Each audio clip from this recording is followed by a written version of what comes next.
Donc en fait, que ce soit derrière sur l'adduction en eau potable, on n'a pas tous la même géologie sous terre, on n'a pas tous les mêmes aquifères, donc on n'est pas tous égaux face à la question de la ressource. Si vous êtes sur Paris, vous avez un énorme aquifère qui pourrait, qui s'appelle l'Albien, qui est à moins 800 mètres et qui pourrait nous alimenter pendant 40 ans de sécheresse.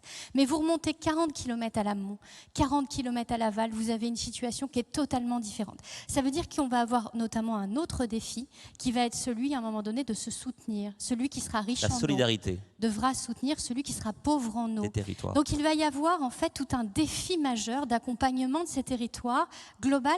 Et pour ça, ça demande une chose. Ça demande d'être lucide sur l'état de la situation. Quand on pense qu'à l'échelle mondiale, on est sur le 97e jour de record historique de température, qui est absolument inédit. Donc ça fait 3 mois qu'on est dans quelque chose de nouveau. Et à la fois, quand on regarde l'été qu'on vient de passer, eh bien, il ne ressemblait en rien à l'été 2022. Donc on voit bien qu'il y a une variabilité d'une année à l'autre. Chaque année ne se ressemble jamais. Et pour autant, depuis le début des années 2000, nous avons vraiment une accélération des températures sur la France.